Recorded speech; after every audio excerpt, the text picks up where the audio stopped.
Also with us this hour, Rich Kolko, who's a former Navy pilot, former supervisory special agent with the FBI. Rich, it's great to have you with us this morning. So you were trained here in the art of avoiding capture, what to do if you were ever involved in a crash. Can you walk us through this training that you had and that an airman would have had, right? This colonel here, and what you are taught to do in these moments, because each moment there is critical, as we know.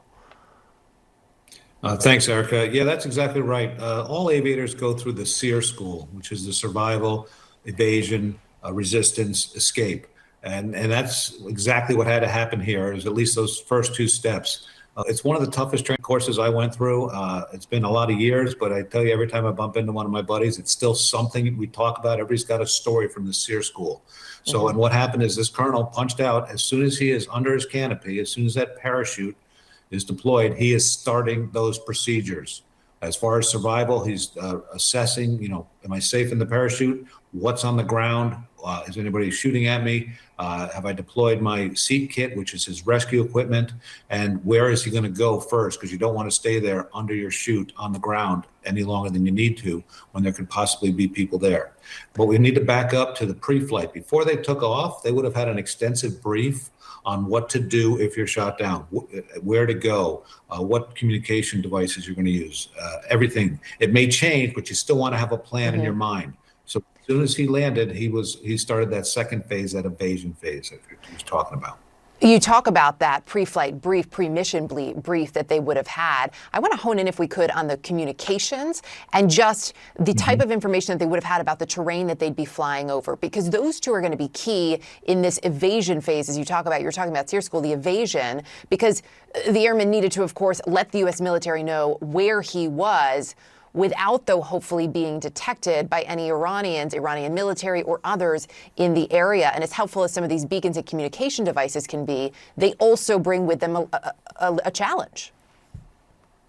They do, but we don't see the whole, what's called CSAR, Combat Search and Rescue Package, that actually exists.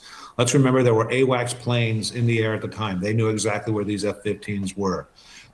When the pilots were briefed on their attack, whatever what their targets were, there would have been ingress and egress routes. They would have known what type of land they're going over. The intelligence officer would have briefed them exactly like this. You're flying over this. If you go down, this is where you're going to be.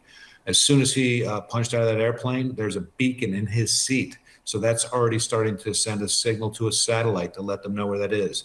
Then when he got on the ground, he's got a specialized radio, all the aviators do, and he can tracks them satellite-wise when it's on. He can turn it on and off for security. He can has a GPS. He can even secure text. So, and then they would have had a communications plan. That would have been part of their brief. Head towards the water, climb the mountain, whatever the plan was, the initial plan. And then part of that evasion was, typically you're trained to move at night, not during the day. You're easier to spot during the day. I mean, you look at some of that video I'm seeing now, it looks wide open. So if you see a person walking across, easier to spot. So, try and lay low, maybe move at night.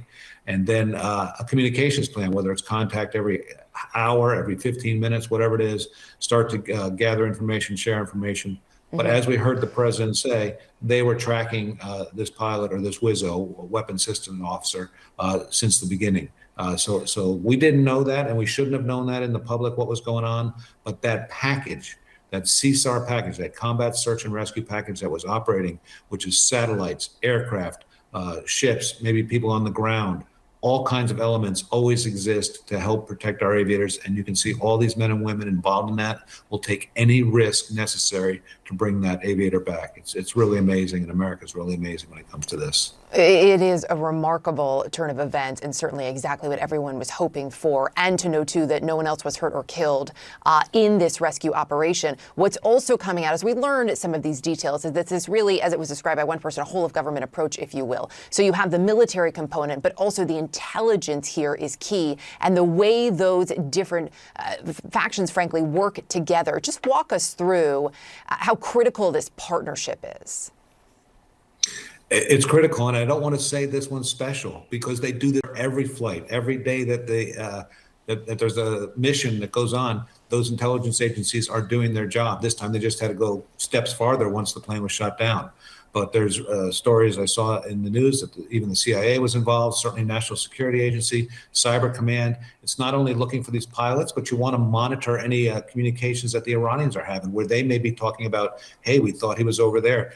That would be a lead for U.S. forces, things like that, or things that would deflect them from looking in a certain area. So it's very complex. It's very complicated. And then you think of the helicopters that are coming in to rescue him, the A-10s or other low aircraft that provide support, ground support while the helicopters are coming in. We know the helicopters took fire when they rescued the first pilot.